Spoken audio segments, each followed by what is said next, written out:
नमस्कार, मी अक्षय. एडीएन बातमीपत्रात तुम्हा सर्वांचं मनपूर्वक स्वागत करतोय. आज दिवसभरात घडलेल्या संपूर्ण घटनांचा आढावा आपल्याला घ्यायचाच आहे, परंतु त्या अगोदर नजर टाकूया आज दिवसभरात घडलेल्या काही महत्त्वाच्या आणि ठळक घडामोडींवरती. समाज कल्याण प्रादेशिक उपायुक्त जयश्री सोनकवडे यांना नोकरीतून बडतर्फ करण्याची बहुजन पक्षाची मागणी. आंदोलकांवरती कार्यकर्त्यांवरती गुन्हे दाखल केल्याने आंदोलन दडपण्याचा प्रयत्न केल्याचा आरोप. मराठा आरक्षणाच्या मागणीसाठी उपोषणास बसलेल्या राजश्री उमरे पाटील यांची प्रकृती खालावली. आंदोलन कायम ठेवणार. आता बघूया सविस्तर बातम्या. राज्यपाल CP राधाकृष्णन यांचं आज मंगळवारी दुपारी 4 वाजेच्या सुमारास विमानतळावरती शासकीय विमानाने आगमन झालंय. प्रशासनाच्या वतीने त्यांचं स्वागत करण्यात आलंय. राज्यपाल CP राधाकृष्णन यांचं आज दुपारी 3:45 वाजेच्या सुमारास येथील विमानतळावरती शासकीय विमानाने आगमन झालंय. प्रशासनाच्या वतीने त्यांचं स्वागत करण्यात आलं. राज्याचे पणन, अल्पसंख्याक विकास व औकाफ मंत्री तथा जिल्ह्याचे पालकमंत्री अब्दुल सत्तार, विधान परिषदेचे विरोधी पक्षनेते अंबादास दानवे तसेच विभागीय आयुक्त दिलीप गावडे, मनपा आयुक्त G श्रीकांत, जिल्हाधिकारी दिलीप स्वामी, जिल्हा परिषदेचे मुख्य कार्यकारी अधिकारी विकास मीना, डॉक्टर बाबासाहेब आंबेडकर मराठवाडा विद्यापीठाचे कुलगुरू डॉक्टर विजय फुलारी, छत्रपती संभाजीनगर परिक्षेत्राचे विशेष पोलीस महानिरीक्षक वीरेंद्र मिश्र, पोलीस आयुक्त प्रवीण पवार, पोलीस अधीक्षक डॉक्टर विनयकुमार राठोड आदी उपस्थित. तर मराठा समाजाला वेगळं आरक्षण देण्यात यावं या मागणीसाठी क्रांती चौकात राजश्री उमरे पाटील यांचं मागील आठवड्यापासून उपोषण सुरू आहे. त्यांची प्रकृती खालावल्यानंतर मंगळवारी उपचार करणाऱ्या डॉक्टरांनी त्यांच्या प्रकृतीविषयी माहिती दिली आहे. तर त्यांनी पुढील आंदोलनाबाबत अधिक माहिती दिली आहे. ताई, प्रकृती ढासळलेली आहे, तुम्ही उपोषण मागे घेत नाहीयेत, काय सांगाल? 9वा दिवस आजचा. मराठवाड्यातील मराठा बांधवांना जोपर्यंत हैदराबाद गॅझेटियरप्रमाणे आरक्षण लागू होत नाही तोपर्यंत मी उपोषण मागे घेणार नाही. मग माझा श्वास जरी गेला तरी 72, कारण आमचे 400पेक्षा जास्त बळी गेलेले आहेत. या सरकारची एक लाडकी बहीण गेली तरी पण वावगं ठरणार नाही आहे. डॉक्टर काय म्हणतेत उपोषण करता तरुणीची प्रकृती? सध्या त्यांचा रक्तदाब मी बघितला तेव्हा 90-60 असांचा सिस्टोलिक BP 90पेक्षा कमी होत आहे त्यांचा. म्हणजे नॉर्मली 100च्या वरती असला पाहिजे, तो कमी होतोय. जर त्यांची अशीच क्रिटिकल कंडिशन राहिली म्हणजे अजून त्या 2-3 दिवस राहिला तर त्यांना ॲडमिट करावं लागलं हॉस्पिटलमध्ये. असं चालणार नाही आहे. त्यांनी 9-10 दिवसापासून काहीच खाल्लं नाही आहे. तर आणि त्याचं ब्लड शुगर लेवल पण कमी होती आहे. पण आपण थोडंसं फ्लुईड जरी गेलं तर थोडंसं शुगर मेंटेन होईल आहे. पण ती जर फ्लुईड पण त्यांनी काल जाऊ दिलं नाही कंप्लीट. आजचं फ्लुईड त्यांना कंप्लीट द्यावं लागणार नाही तर ब्लड शुगर कमी झाल्यानंतर चक्कर वगैरे पण येऊ शकते. त्यांना चक्कर पण येते सध्या. बरं, प्रकृती किती मोठ्या डेंजर झोनपर्यंत पोहोचली आहे आता बऱ्यापैकी. त्यांनी अजून जर त्यांचा BP कमी होत गेला तर ते क्रिटिकल होऊ शकतात. म्हणजे 60च्या खाली सिस्टोलिक BP गेल्यानंतर मोस्टली पेशंट शॉकमध्ये जात असतो. तर त्यांचं असंच जर राहिलं तर त्यांना आहे जीवाला धोका पण असू शकतो. मनपा उद्यान अधीक्षकांना फोनवर बोलून अपमानास्पद वागणूक देणाऱ्या त्या वकिलाने मनपा प्रशासक G श्रीकांत यांच्यासमोर लेखी स्वरूपात माफी मागितल्याने सदर प्रकरणावरती पडदा पडलाय. सिडको येथील केटली गार्डनमध्ये फिरण्यासाठी आलेले ॲडव्होकेट किशोर होके पाटील यांनी मोबाईलद्वारे उद्यान अधीक्षक विजय पाटील यांच्याशी फोनवर संवाद साधत उद्धट शब्द वापरून अवमानास्पद वागणूक दिल्याची घटना घडली होती. हॅलो. हा, बोला ना सर. अहो, तुम्ही कोणते? हे पाटील ह्याचे गार्डन वाले आहेत ना? हा, बोला ना. हॅलो. बोला ना. अहो, ते काय ते खेळणे बसवलेत राव, ते सगळे तुटलेत. आणि ते ह्यांनी आता हे नवीन काहीतरी त्याच्या खाली बसवायला आणलं होतं. सगळं ते साईडचं वॉल पाडून टाकला त्या ट्रॅक्टरने. काय टेम्पो होता म्हणून 307. ठीक आहे ना, बसून घेऊ, रिपेअर करून त्याला. अहो, बसून देऊ म्हणजे काय? इथं लोकांना फिरायला नाही. 2 झाडं मोठे पाडले त्यांनी. ठीक आहे ना, 3 झाडं पाडलेत.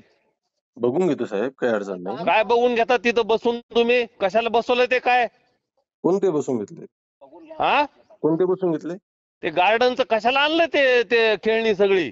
अहो साहेब, इथं तुम्हाला नीट करता येत नाही. तुम्हाला इथं जागा नाही. इथं पावसाळ्यात कोणी सांगितलं तुम्हाला बसवायचं ते? बरं, ठीक आहे ना, बसून घेतो ना, काही अडचण. हा, बसून घेतो. पैसे खाता त्याच्यामध्ये 1 कोटीचं काम दाखवून त्याच्यात 25,000चं काम करता. सगळं साईडचं पाडलं त्यांनी. ठीक आहे, रिपेअर करून घेतो ना साहेब. इथं आलते का तुम्ही एकदा तरी? इथं किती 1-1.5 कोटीचं काय काम चालू आहे? हा हा. तुम्ही एक चक्कर तरी मारली का इकडं? हो ना, मीच सांगितलं होतं त्यांना बसवायचं. अरे ते काय फालतूपणा, सगळं तुटून गेलं ते सगळं. पाहिलं का तुम्ही? इथं येऊन 2 जागेवर तुटलंय ते. अरे हो, ते रिपेअर करतो ना. अशा याच्यामध्ये तशा थोड्या गोष्टी होत असतात, मी रिपेअर करून देतो ना. काय थोड्या गोष्टी सगळ्या त्यांनी इथं काही गरज नव्हती. एवढा मोठा 307 ते टेम्पो मध्ये न्याला त्यांनी. गार्डन मध्ये नेत असतात का ते? मी काय म्हणतो, रिपेअर करून घेतो. ते सगळं साईडचं त्यांनी ते सिमेंटचं बांधलेलं. तिथं सिनियर सिटीजन लोक फिरायला येतात. हो हो हो. मूर्ख लोक आहेत का इथे येणारे आम्ही? मी काय म्हणतो, आम्ही रिपेअर करून घेतो ना साहेब. अरे काय मग तीनदा तेच सांगतो रिपेअर. तू कधी आला इथं? साहेब अरे तुरे बोलू नका. तू ये इकडे. तू इथं ये. आता येतो का? तू गार्डन मध्ये दाखवतो तुला काय काय केलंय तू. हो साहेब, अरे तुरे बोलू नका. हा, तू येतं का इथं? मी थांबतो इथं. अरे तुरे बोलू इथं लोक नका. जमा झालेत. ये आता इथं. रिस्पेक्ट देतोय, अरे तुरे बोलू नका. अहो तुम्ही मला सांगा, तुम्ही करता नाही, कशाला अरे असले तुरे काम? बोलू नका तुम्ही. तुम्ही या इथं, आता या. आता येऊ शकत नाही मी. फक्त तुमची हा. भाषा व्यवस्थित वापरा. तुम्ही ऍडव्होकेट आहात ना? हो, हा? ये तू. येता भाषा का व्यवस्थित इथं वापरा आता? ना. हा. भाषा व्यवस्थित वापरा ना जरा. फोनवरती विजय पाटील यांनी भिंत लवकरच दुरुस्त केली जाईल असं नम्रपणे सांगितलं. मात्र ॲडव्होकेट किशोर होके पाटील यांनी अपमानास्पद भाषा वापरल्याने महानगरपालिका अधिकारी कर्मचारी संघटनेने तात्काळ केटली गार्डनमध्ये जमा होऊन निषेध आंदोलन केलं.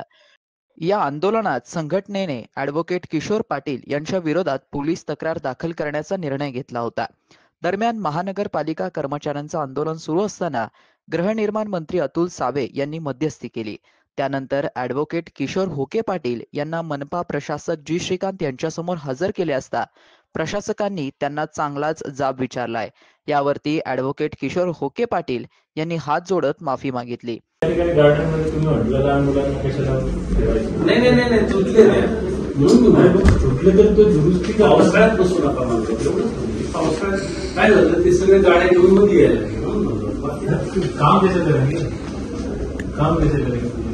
ठीक है, मैं सॉरी म्हणतो बाबा, माझ्याकडून चूक आहे.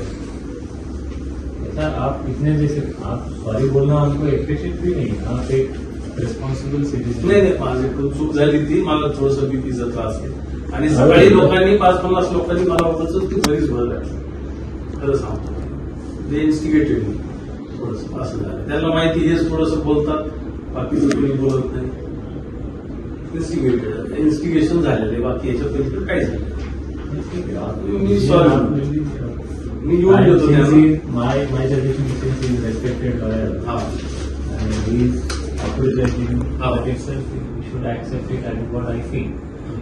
तर मी काय तसं आणि- आणि मला हेतूही नव्हता. हाँ, ठीक है, होता रहता है. हा माझा हेतू काहीच That नव्हता. you take decision आप अध्यक्ष हैं. याबरोबरच त्यांनी लेखी स्वरूपात देखील माफीनामा लिहून दिलाय. त्यानंतर महानगरपालिका अधिकारी कर्मचारी संघटनेच्या वतीने त्यांच्यावरती पोलिसात तक्रार दाखल करण्याचा निर्णय मागे घेण्यात आलाय आणि या प्रकरणावरती पडदा पडला. जायकवाडी धरणाचे 27 पैकी 18 दरवाजे अर्ध्या फुटाने उघडण्यात आले असून सध्या गोदावरी नदीपात्रामध्ये 9,432 क्युसेक याप्रमाणे जलविसर्ग मंगळवारी जारी केला जातोय, अशी माहिती जलसंपदा विभागाचे कार्यकारी अभियंता प्रशांत जाधव यांनी दिली आहे. सोमवारी 11, 12, 13, 14, 25 आणि 26 क्रमांकांचे दरवाजे उघडण्यात आले. यातून 3,144 क्युसेक पाण्याचा विसर्ग सुरू करण्यात आलाय. पाणलोट क्षेत्रातील पाण्याची आवक वाढत असल्याने सोमवारी सायंकाळी जलविसर्गामध्ये वाढ करावी लागली. सायंकाळी आणखीन 6 दरवाजे उघडून 7,000 क्युसेकचा जलविसर्ग गोदा पात्रात सुरू झालाय. दरम्यान मंगळवारी पाणलोट क्षेत्रातील पाण्याची आवक वाढत राहिल्याने दुपारी 11:30च्या सुमारास आणखीन 6 दरवाजे उघडण्यात आले आहे. प्रकल्पाच्या 27 व 18 दरवाजे उघडून गोदावरी नदीपात्रामध्ये 9,432 क्युसेकचा विसर्ग सुरू आहे. दरम्यान विसर्ग वाढल्याने पैठण शहरासह तालुक्यातील गोदावरी नदीच्या काठावर असलेल्या पैठण शहर, वाटेगाव, कावसान, नायगाव, मायगाव, वडवाडी, वाघाडी, नवगाव, आगर, नांदूर, आवडे, ओंचेगाव, जनवाडी, टाकळी, अंबड, हिरडपुरी व आपेगाव या पूरप्रवण क्षेत्र म्हणून घोषित केलेल्या 16 गावांना सतर्कता बाळगण्याचं आवाहन जलसंपदा विभागाच्या वतीने करण्यात आलंय. या विसर्गामुळे गोदा व पात्रातील पाणी पातळी वाढ असल्याने गोदावरी नदीकाठच्या गावातील नागरिकांनी नदीपात्रात प्रवेश करू नये, कुठलीही जीवित व वित्त हानी होऊ नये याची खबरदारी घेण्याचं आवाहन देखील करण्यात आलंय. गगन मलिक फाउंडेशनचे अध्यक्ष गगन मलिक यांच्या पुढाकाराने श्रीलंका येथे 70 भारतीयांना VIP विशेषाधिकार देऊन पवित्र स्थळांना भेट देण्यात आली आहे. यावेळी श्रीलंकाचे पंतप्रधान यांनी सर्व शिष्टमंडळाची भेट घेऊन त्यांचं स्वागत करत आभार मानले. श्रीलंकेचे पंतप्रधान माननीय दिनेश गुणवर्धना आणि गगन मलिक फाउंडेशनचे अध्यक्ष डॉक्टर गगन मलिक यांच्यात एक सांस्कृतिक आदान प्रदान परिषदेचं आयोजन करण्यात आलं होतं. श्रीलंकाचे पंतप्रधान यांच्यासोबत गगन मलिक यांची विशेष भेट नुकतीच यशस्वीरित्या पार पडली आहे. श्रीलंकेच्या दौऱ्यात 70 भारतीयांना VIP विशेष अधिकार देऊन पवित्र स्थळांना भेट देण्याची अविस्मरणीय संधी नुकतीच पार पडली आहे. यावेळी डॉक्टर गगन मलिक यांच्यासह पवित्र स्थळांमध्ये प्रामुख्याने अनुराधापुरा मंदिर, जयश्री महाबोधिवृक्ष, पिदुरंगल रॉयल गुहा मंदिर, मिहिंतले मंदिर, पोल्लोन्नरुवा मंदिर, कॅन्डीतील पवित्र दंतधातू मंदिर आदी 70 धार्मिक स्थळांना भेटी देण्यात आल्या. याशिवाय श्रीलंकेचे कायदा व न्याय मंत्री विजयदासा राजपक्षे यांच्याकडून 70 भारतीयांचा प्रमाणपत्र देऊन सन्मानित करण्यात आलाय आणि पहिल्यांदाच श्रीलंकेचे पंतप्रधान दिनेश गुणवर्धने यांच्या कार्यकाळात विशेष VIP भेटीचा अनुभव घेता आलाय. यावेळी गगन मलिक यांच्यासोबत गगन मलिक फाउंडेशनचे पदाधिकारी विकास तायडे, विनय बोधी डोंगरे, अशोक तीनगोटे, प्रमोद पवार तसेच पूर्ण भारतामधील सदस्य श्रीलंका या देशात उपस्थित होते. That Sri Lanka have India still lack, including the monks. So it is our duty to come and learn, and in the future we would like to invite firstly Honorable Sir, my brother Yadami, and all the senior monks to come and teach us more about Dhamma, and we are ready with open arms to welcome all of them in the best grand way that we can. And especially if you get a chance to come to Aurangabad, where I think many people are from the city of Ajanta Ellora here. शहरवासियांना एक सुवर्ण संधी आहे. तुम्ही एखादा व्यवसाय करताय का? मग ADN वरती जाहिरात करा आणि मिळवा व्यवसायात मोठा फायदा. तर वाट कसली पाहताय? आताच खाली दिसत असलेल्या नंबरवरती संपर्क साधा. आपल्याला अजूनही काही बातम्यांचा आढावा घ्यायचा आहे, परंतु इथे वेळ झाली आहे एका छोट्याशा ब्रेकची. कुठे जाऊ नका, पाहत रहा ADN न्यूज.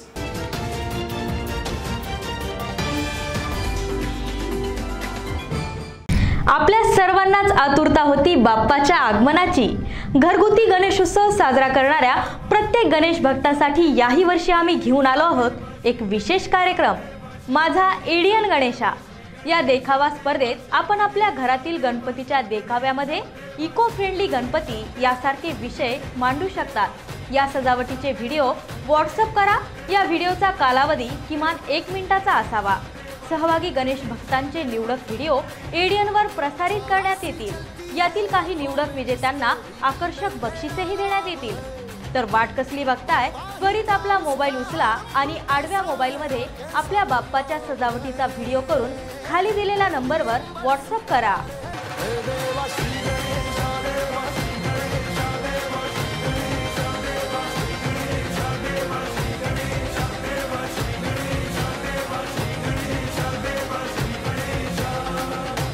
माझा ADN नेटवर्कच्या माध्यमातून ऑनलाईन स्पर्धा आपण विविध या ठिकाणी घेणार आहोत. गणेश महासंघ आणि ADN या संयुक्त मानाने आपण सर्वजणांनी मोठ्या प्रमाणात याच्या सहभाग्य घेऊन मोठ्या प्रमाणात उत्साहाने आपण सहभाग्य नोंदवा या ठिकाणी विनंती करतो. धन्यवाद. साल भर में सबसे प्यारा होता है एक दिन, 100 दुआएं दे रहा दिल तुमको आज के दिन. I wish you happy happy birthday, happy birthday, happy happy birthday to you. I wish you happy happy birthday, happy birthday, happy happy birthday to you.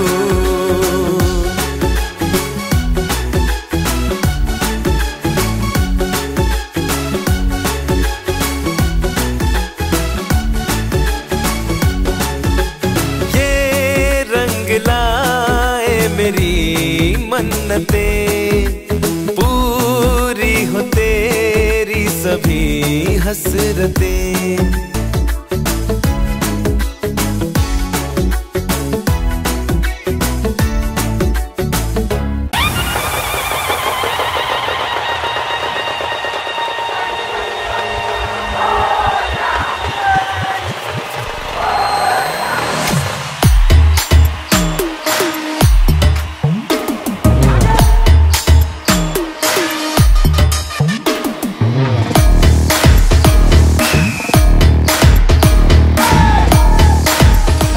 संपूर्ण जगाला तुझ्या रूपाचा रंग दिला देवा.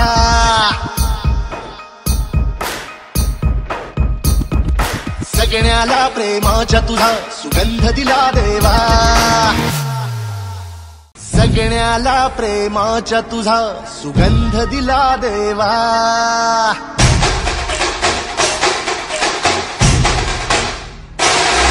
संपूर्ण जगाला तुझ्या रूपाचा रंग दिला देवा.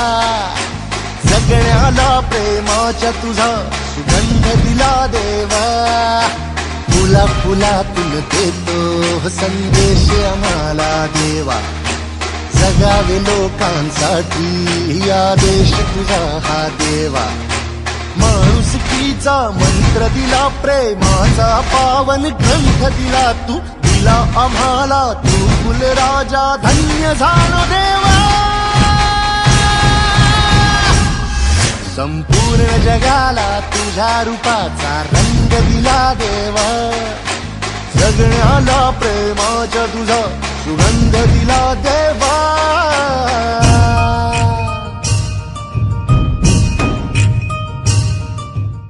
जल जीवन मिशन पूर्णत्वाला नेण्यासाठी महाराष्ट्र शासन अथक परिश्रम घेत आहे. प्रत्येक ग्रामस्थाने पाण्याचा काटकसरीने वापर केल्यास संपूर्ण गावास वर्षभर पाणी उपलब्ध होईल.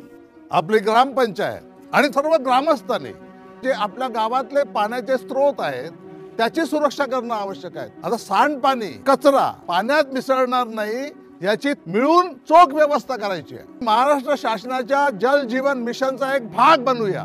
आपण सगळ्यांच्या सहभागाने आता हे पाणी वाचवू, पाणी साठवू आणि शुद्ध पाणी घराघरात पोहोचवू. जलजीवन मिशन अंतर्गत आता केंद्र आणि राज्य शासनाच्या संयुक्त प्रयत्नातून गावागावातील प्रत्येक घरात नळाद्वारे प्रति व्यक्ती प्रतिदिन 55 लिटर शुद्ध पाणी पोहोचत आहे. हक्क जनसामान्यांचा शुद्ध पिण्याच्या पाण्याचा. हर घर जल योजना होईल आधार जगण्याचा. थांबली पायपीट दूरवरी, नाही हंडा डोक्यावरी. जलजीवन आले घरोघरी, माझी योजना माझी जबाबदारी. पाणी पुरवठा आणि स्वच्छता विभाग, महाराष्ट्र शासन. तर आज आपण कुठला विषय शिकणार आहोत? तर जलजीवन मिशन बद्दल कोणाकोणाला माहित आहे? अरे वा, तू सांग. पाईपलाईन द्वारे घरोघरी नळ दिले जातात. हे नळ आल्याने काय होणार? घरोघरी स्वच्छ पाणी येते. मग त्यासाठी आपण काय केलं पाहिजे? पाणी वाचवायला काय करावं लागेल? मग पावसाचे पाणी जमिनीत खड्डा करून साठवलं पाहिजे. बरोबर. तुम्ही सगळेजण पाळणार ना मग आपली जबाबदारी? सांगणार ना मग तुम्ही आपल्या घरी? जलजीवन मिशन अंतर्गत आता केंद्र आणि राज्य शासनाच्या संयुक्त प्रयत्नातून गावागावातील प्रत्येक घरात नळाद्वारे प्रति व्यक्ती प्रतिदिन 55 लिटर शुद्ध पाणी पोहोचत आहे. आता यासाठी लोकसहभागातून पाण्याचा ताळेबंद, समान पाणी वाटप, उपांगांची देखरेख, देखभाल दुरुस्ती यासाठी सामुदायिक प्रयत्न करून या योजनेचा अविरत लाभ घेऊ. थांबली पायपीट दूरवरी, नाही हंडा डोक्यावरी. जलजीवन आले घरोघरी, माझी योजना माझी जबाबदारी. पाणी पुरवठा आणि स्वच्छता विभाग, महाराष्ट्र शासन. केंद्र आणि महाराष्ट्र शासनाच्या जलजीवन मिशनच्या माध्यमातून आता घराघरापर्यंत नळाद्वारे शुद्ध पाणी पोहोचविण्याची मोहीम पूर्णत्वाला नेली जात आहे. या मोहिमेच्या यशस्वीतेसाठी आपल्या प्रत्येकाची जबाबदारी वाढली आहे. ही योजना सुरळीत चालण्यासाठी पंपाकरिता विजेची आवश्यकता असते. म्हणूनच आपण आपली पाणीपट्टी वेळेत भरूया. असे न केल्यास पंपाचे संचालन किंवा अन्य खर्च जसे निर्जंतुकीकरण, देखभाल दुरुस्ती आणि उपकरण व साहित्यांसाठी लागणाऱ्या निधीअभावी योजना बंद होऊ शकते. म्हणूनच आपण आपली पाणीपट्टी ग्रामपंचायतीकडे वेळेत जमा करू. आपली योजना आपली जबाबदारी. केंद्र आणि राज्य शासनानं केली योजना भारी. जलजीवन मिशननं पाणी आणलं आपल्या दारी. थांबली पायपीट दूरवरी, नाही हंडा डोक्यावरी. जलजीवन आले घरोघरी, माझी योजना माझी जबाबदारी. पाणी पुरवठा व स्वच्छता विभाग, महाराष्ट्र शासन. जलजीवन मिशन ही योजना भारी, शुद्ध पाणी पोहोचवी घरोघरी. आपण निभावू आपली जबाबदारी. वेळेत पाणीपट्टी भरण्याची घेऊ खबरदारी. निर्जंतुकीकरण अन देखभाल दुरुस्ती यातूनच होईल ना मग खर्चाची वजाबाकी. जल पुनर्भरण अन भूजल संवर्धनाची जो कास धरी. शाश्वत पाणी संचयातून भविष्य आपुले सुदृढ करी. शुद्ध पाण्यामुळे निरोगी आयुष्याची किमया न्यारी. केंद्र अन राज्य शासनाची ही योजना गुणकारी. पाणी म्हणजे जीवन, पाणी हे संजीवन. आयुष्य बहरेल घराघरात, मिशन जलजीवन. थांबली पायपीट दूरवरी, नाही हंडा डोक्यावरी. जलजीवन आले घरोघरी, माझी योजना माझी जबाबदारी. पाणी पुरवठा व स्वच्छता विभाग, महाराष्ट्र शासन. अनेकांच्या मनात स्वप्न असते की देशाची सेवा करायची, परंतु काही लोकच योग्य प्रशिक्षण घेऊन ते वास्तवात पूर्ण करतात. वास्तविक सैनिक बनणे सोपं काम नाही, कारण प्रशिक्षणाच्या मैदानापासून ते युद्धाच्या रणांगणापर्यंत प्रत्येक क्षण संघर्षमय असतो. फक्त जो इमानदार, समजूतदार असेल आणि ज्याची इच्छाशक्ती प्रबळ असेल असाच व्यक्ती या क्षेत्रात टिकू शकतो. प्रत्येक वर्षी अनेक परीक्षार्थ्यांना यश प्राप्त होते, ते फक्त आणि फक्त गरुड झेप अकॅडमी. पंख आम्ही देतो, उंच भरारी तुम्ही घ्या.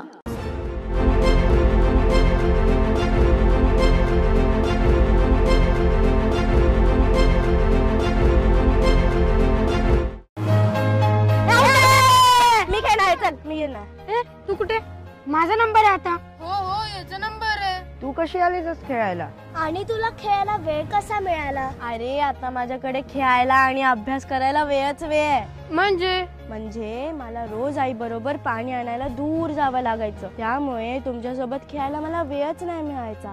कधी कधी तर माझी शाळा पण बुडायची. मग आज वेळ कसा मिळाला? कारण आता आमच्या घरी नळ आलाय, त्यामुळे पाणी आणायला दूर जावं लागतच नाही. त्यामुळे सगळीकडे चांगलं पाणी मिळतंय. मी खेळू ना? हिच्यानंतर माझा नंबर. हा केंद्र आणि महाराष्ट्र शासनाच्या जलजीवन मिशनमुळे महाराष्ट्रातील प्रत्येक घरी प्रतिदिन प्रति व्यक्ती 55 लिटर शुद्ध पाणी पोहोचवलं जाते. अनेक दुर्गम भागातील वाड्या वस्त्यांवरही सौर ऊर्जेचा वापर करून शुद्ध पाणी पोहोचवलं जाते. त्यामुळे अनेक महिलांचा पाण्यासाठी होणारा त्रास वाचला आहे. तसेच अनेक मुलींच्या शिक्षणातील आणि खेळण्यातील अडथळा दूर होतोय. थांबली पायपीट दूरवरी, नाही हंडा डोक्यावरी. जलजीवन आले घरोघरी, माझी योजना माझी जबाबदारी. पाणी पुरवठा आणि स्वच्छता विभाग, महाराष्ट्र शासन.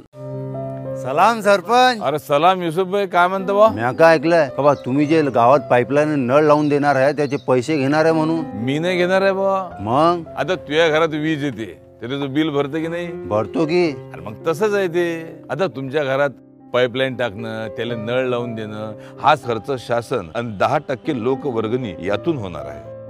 पण त्याच्या देखभाल, दुरुस्ती, पाणी सोडायचं, तो विजेचा पंप चालवा लागेल, त्याचं बिल कोण भरत? म्हणजे महिन्याभरात तुम्ही जेवढं पाणी वापराल त्याचं फक्त बिल भरायचं आहे तुम्हाला, बस. याच्यात आपलाच फायदा आहे ना का? म्हणजे आपलं घर, शाळा, सगळीकडे साफ आणि स्वच्छ पाणी येईल. असं आहे का? म्हणजे पाणी जेवढं पाहिजे तेवढंच वापरायचं, म्हणजे आपलं बिल पण कमी येईल ना.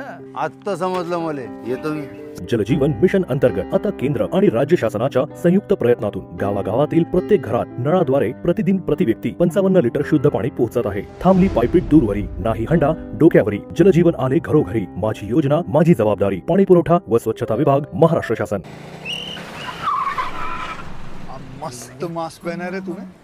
Thank you sir.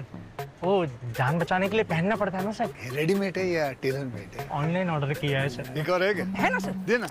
बहुत मस्त लगे आपको. ये ना सर. सर ना भाई, जान बचाने के लिए बाइक चलाते वक्त सिर्फ खोपड़े पे मास्क पहनेगा तो खोपड़े को कौन बचाएगा? समझ गया सर. हेलमेट ऑनलाइन ऑर्डर कर, वरना हमेशा के लिए ऑफलाइन हो सकता है. Okay sir. ये ले.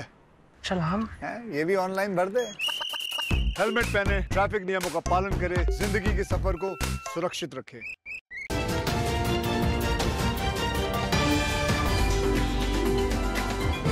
ब्रेकनंतर पुन्हा एकदा स्वागत आहे. आपण बघत आहात एडीएन बातमीपत्र. समाज कल्याण विभागाच्या प्रादेशिक उपायुक्त जयश्री सोनगावडे यांना नोकरीतून बडतर्फ करण्यात यावं अशी मागणी बसपाकडून करण्यात आली असून बसपाने केलेल्या आंदोलनानंतर कार्यकर्त्यांवरती गुन्हे दाखल करण्यात आल्याने पक्षातर्फे नाराजी व्यक्त करत आंदोलन दडपण्याचा प्रयत्न करत असल्याचा आरोप मुकुंद सोनवणे यांनी केलाय. खरं म्हणजे गुन्हा दाखल करावा असं त्या दिवशी काहीच घडलेलं नाही. आम्ही अतिशय शांततेने तिथे गेलो आणि आमचं निवेदन सादर करायचा प्रयत्न केला. आमच्यासोबत धर्माचे धर्मगुरू भंतेजी आमच्यासोबत होते, काही महिला आमच्यासोबत होत्या आणि आमचे जिल्हा कार्यकारिणी सोबत होते. तिथं कुठेही धिंगाणा, कुणाच्या बद्दल आरवाची शिवीगाळ नाही, कुणाला धमक देण्याचा काही विषय नाही. जवळपास 2 तास सोनवणे मॅडमना आमच्या धर्मगुरूला तिथं तिष्ठत उभं केलं आणि त्यानंतर पोलिसांचे पोलीस कर्मचारी आले, जवळपास 9-10 पोलीस कर्मचारी तिथे बोलावले गेले. त्यांना सुद्धा 2 तास मॅडमनं तिथे तिष्ठून उभं केलं आणि खुशामती केल्यानंतर आम्हाला त्यांनी ऑफिसमध्ये घेतलं. ऑफिसमध्ये गेल्यानंतर कर्मचारी, त्यांचे कर्मचारी, पोलीस कर्मचारी आणि आम्ही 5 लोक फक्त तिथं होतो. अतिशय संयमानं आम्ही त्यांना निवेदन दिलं आणि निवेदनामध्ये दिलेले जे काही प्रकरण आहेत त्या प्रकरणाच्या संदर्भानं आम्ही त्यांच्यासोबत चर्चा केली. चर्चा करत असताना त्यांना एकाही प्रश्नाचं उत्तर तिथं देता आलं नाही आणि त्याचं जळफळाट म्हणून त्यांनी आमचे जिल्हाध्यक्ष आणि आमच्यावरती सरकारी कामामध्ये अडथळा आणला, तिथं हमधूम केली, तिथं कर्मचाऱ्यांना यांनी शिवीगाळ केली, मोडतोड केली. अशा पद्धतीचे खोटे आणि धांदात एकदम ज्याला अर्थ नाही, अर्थहीन आरोप आमच्यावरती तिथे केले आणि आमच्यावरती गुन्हा दाखल त्यांनी केले नाही. हे आंदोलन दडपण्याचा प्रयत्न आहे का, काय वाटतंय? 100% त्यांची जी कमजोर बाजू आहे ती कमजोर बाजू झाकण्यासाठी खऱ्या अर्थानं त्यांनी आमच्यावरती, कार्यकर्त्यावरती दहशत निर्माण व्हावी म्हणून हा गुन्हा त्यांनी दाखल केलेला आहे. वास्तविक पाहता आमची अशी मागणी आहे की दप्तर दिरंगाई या नावाखाली त्यांना बडतर्फ करायला पाहिजे. याचं कारण असं आहे की त्यांच्या टेबलवरती महिना फायली पडून असतात. ज्या सरकारनं अटी लावल्या नाही त्या अटीही त्या मनानं लावतात आणि त्या अटीची त्रुटी काढून 2-2, 3-3 महिने ह्या फायली पुणे औरंगाबाद जालना, पुणे औरंगाबाद बीड, पुणे औरंगाबाद परभणी अशा चालत राहतात, परंतु त्याच्यावर कुठलाही निर्णय होत नाही. ही कमजोरी, ही दप्तर दिरंगाई झाकण्यासाठी त्यांनी आमच्यावरती दहशत निर्माण करण्यासाठी पोलीस प्रशासनाचा फायदा घेऊन आमच्यावरती गुन्हे दाखल केलेले आहेत. संबंधित विभाग मुख्यमंत्री एकनाथ शिंदे साहेबांकडे आहे. तुम्हाला म्हणजे नवल वाटेल की सदरहू मॅडम सोनकवडे यांनी मुख्यमंत्र्यावरती अतिशय भयानक असा आरोप केलेला आहे. त्या असं म्हणतात की या खात्याच्या मंत्री 40-40 लाख रुपये घेऊन बदल्या करतात, या खात्याचे आयुक्त भयंकर भ्रष्टाचार करतात, या राज्याचे पोलीस हे भ्रष्टाचारी आहे, या राज्यातले न्यायालय हे भ्रष्टाचारी आहेत. अशा पद्धतीनं त्यांनी ऑडिओ क्लिपमध्ये आरोप केलेले आहेत. वास्तविक पाहता या मॅडम अतिशय लाचखाऊ आहेत. जिल्हा परिषदमध्ये असताना लाच घेतल्याबद्दल त्यांच्यावर गुन्हा दाखल झालेला आहे आणि त्या स्वतः गुन्हेगार लाचखोर असून न्यायालयाला, मुख्यमंत्र्याला, कमिशनरला त्या लाचखोर म्हणतायत. याची खऱ्या अर्थानं सरकारनं चौकशी केली पाहिजे आणि अशा भ्रष्ट अधिकाऱ्याला, अशा दप्तर दिरंगाई करणाऱ्या कुठलाही अधिकारी असो तो, याला भीक न घालता त्याला त्याची जागा दाखवावी. खरं म्हणजे विधानसभेमध्ये ऑलरेडी ही गोष्ट गेलेली आहे. विरोधी पक्षनेते वडेट्टीवार यांनी विधानसभेमध्ये उभे राहून या क्लिपबद्दल सोनकवडे मॅडमने जे काही आरोप केलेले आहेत मुख्यमंत्र्यावरती, या आरोपाला तिथं वाचा फोडलेली आहे. ते त्यांचं वक्तव्य आहे. ते असं म्हणतात, वडेट्टीवार असं म्हणतात की मुख्यमंत्री 40 लाख रुपये घेऊन बदल्या करतात. मुख्यमंत्री 40 लाख बदल्या, नुसतं 40 लाख घेऊनच बदल्या करत नाहीत, तर या खात्याचे कमिशनरही भ्रष्टाचारी आहे. या संदर्भानं माननीय वडेट्टीवार साहेबांनी प्रश्न उपस्थित केलेला आहे. खऱ्या अर्थानं त्याच वेळेस या महिला अधिकाऱ्याला बडतर्फ करून त्यांच्यावरती कारवाई व्हायला पाहिजे होती. परंतु दुर्दैवानं या जिल्ह्यातले सर्व आमदार, या जिल्ह्यातले विरोधी पक्ष नेते यांनी सगळ्यांनी मुख्यमंत्र्याला निवेदन दिलेलं आहे, पत्र दिलेलं आहे. का कुणास ठाऊक मुख्यमंत्री याच्यावरती ॲक्शन घेत नाही आणि स्वतःची बदनामी करून घेतात. एमआयएम पक्षाचे राष्ट्रीय अध्यक्ष तथा खासदार बॅरिस्टर आसिदुद्दीन ओवैसी यांनी हज हाउस येथे वक्फ दुरुस्ती विधेयकाच्या विरोधातील बैठकीत आपले विचार मांडले आहेत. मगर मोदी का मकसद ये था कि हमको नुकसान पहुंचाया जाए. फिर उसके बाद आप देखते हैं कि अनलॉफुल एक्टिविटीज प्रिवेंशन एक्ट को, जिसको कांग्रेस ने बनाया था बरसों पहले, फिर उसमें तरमीम की गई, ज्यादती की गई. 2010-11 में चिदम्बरम जब होम मिनिस्टर थे उस वक्त मैं बहैसियत रुकने पार्लियामान उसकी पार्लियामेंट में मुखालिफत किया. फिर 2019 में जुलाई में नरेंद्र मोदी के हुकूमत में अमित शाह ने अनलॉफुल एक्टिविटीज़ प्रिवेंशन एक्ट में इतनी गंदगी पैदा कर दी कि आज आप देखते हैं कि हमने उसकी मुखालिफत की थी. मजलिस इत्तेहादुल मुस्लिमीन ने मुखालिफत की, मगर उस वक्त भी ये तमाम सेकुलर पार्टी जो हैं वो तायीद किए थे उस बिल की. और आज उस कानून के तहत जो अमेंडमेंट लाया गया था, तरमीम की गई थी, आज आप देखते हैं कि 4.5 साल 5 साल से बच्चे जेलों में सड़ रहे हैं और ज़्यादातर उसमें मुसलमान, फिर आपके ईसाई आदिवासी हैं. एक ईसाई 85 साल का ज़ईफ शख्स जिसको जेल में डाल दिया गया यूएपीए में, वो तड़पता रहा, पुकारता रहा कि मैं गिलास उठाकर पानी नहीं पी सकता, मुझे गिलास में, या जो जेल में गिलास होता है उसमें सिर्फ स्ट्रॉ दे दिया जाए कि मैं चूस कर पानी पी सकूं। उसको कोर्ट से इजाज़त नहीं मिली, हुकूमत ने उसकी मुखालिफत की, वो 85 साल का स्टैन स्वामी जेल में ही मर गया। फिर आप देखते हैं कि मोदी ने CAA का कानून बनाया और CAA के कानून में यह है कि अगर उसको NPR NRC से जोड़कर देखना ज़रूरी है, और जब NPR NRC होगा, जिसका मुझे ख़तरा है कि इस सितंबर में नरेंद्र मोदी की हुकूमत पूरे मुल्क में सेंसस का काम शुरू करेगी, और मोदी की कोशिश यही है कि सेंसस के साथ NPR और NRC का काम कराया जाए। अगर NPR NRC का काम होगा तो हम तमाम से कहा जाएगा कि आप कागज लाकर दिखाओ। आधार कार्ड काबिल कबूल नहीं होगा, पासपोर्ट, रेशन कार्ड काबिल कबूल नहीं होगा, ये शहरियत नहीं देता है आपको। आपको बोला जाएगा कि आपके दादा के अब्बा कहाँ पैदा हुए थे। उस जमाने में बर्थ सर्टिफिकेट का कॉन्सेप्ट भी नहीं था। बर्थ सर्टिफिकेट का कानून तो शायद 1965 या 70 में बना था। इस मुल्क में सिर्फ 6 या 8% लोगों के पास पासपोर्ट हो सकता है। वो कानून बना दिया गया। अब सितंबर में अगर सेंसस होगा तो NPR NRC भी ये साथ करेंगे। तर महानगरपालिकेच्या गांधीनगर येथील मनपा मालकीच्या जागेवरील अतिक्रमण जमीनदोस्त करण्यात आलंय। या ठिकाणी बांधलेल्या खोल्यात मोठ्या प्रमाणामध्ये दारूच्या रिकाम्या बाटल्या व जुगारीचे पत्ते सापडल्याने या ठिकाणी बेकायदेशीर जुगारीचा अड्डा सुरू असल्याने संशय व्यक्त केला जातोय। महानगरपालिकेच्या गांधीनगर येथील मनपा मालकीच्या जागेवरील अतिक्रमण जमीनदोस्त करण्यात आलंय। मोहल्ला गांधीनगर येथील मनपा आरोग्य केंद्रालगत मनपाच्या मालकीच्या जमिनीवर काही लोकांनी कब्जा करून जुन्या भिंतीवर नवीन लोखंडी पत्र्यांचं शेड बांधलं होतं व इतर खुल्या जागेवरती JCB व रोड रोलरच्या साह्याने सपाटीकरणाचं काम सुरू करण्यात आलं होतं। आयुक्त मनपा प्रशासक यांच्याकडे तक्रार प्राप्त होताच प्रशासक यांनी त्वरित कारवाई करण्याचे आदेश केले। अतिरिक्त आयुक्त तथा अतिक्रमण विभाग प्रमुख संतोष वाहुळे यांनी स्वतः प्रत्यक्ष स्थळावरती येऊन पाहणी करून उपायुक्त सविता सोनवणे, पदनिर्देशित अधिकारी रमेश मोरे व इतर इमारत निरीक्षक मजर अली यांना अतिक्रमण निष्कासित करण्याचे आदेश केले। क्रांती चौक पोलीस ठाण्याचा पोलीस बंदोबस्त घेऊन या ठिकाणी असलेले अतिक्रमण जमीनदोस्त करण्याची कारवाई पूर्णपणे यशस्वीरित्या पार पडली आहे। सदर ठिकाणी बांधलेल्या खोल्यात मोठ्या प्रमाणामध्ये दारूच्या रिकाम्या बाटल्या व जुगारीचे पत्ते सापडल्याने या ठिकाणी बेकायदेशीर जुगारीचा अड्डा सुरू असल्याचा संशय उपस्थित लोकांनी व्यक्त केलाय। सदर कारवाई आयुक्त तथा प्रशासक जी श्रीकांत यांच्या आदेशानुसार अतिरिक्त आयुक्त संतोष वाहुळे यांच्या मार्गदर्शनाखाली उपायुक्त सविता सोनवणे व पदनिर्देशित अधिकारी रमेश मोरे, इमारत निरीक्षक मजर अली, क्रांती चौक पोलीस कर्मचारी, अतिक्रमण विभागाचे कर्मचारी यांनी पार पाडली आहे, अशी माहिती अतिक्रमण विभागाच्या वतीने देण्यात आली आहे। राज्यातील सोयाबीन शेतकरी उत्पादकांना दिलासा मिळालेला आहे। केंद्र सरकारने पुढील 90 दिवसात 13 लाख टन सोयाबीन हमीभावाने खरेदी करण्याचा निर्णय घेतलाय।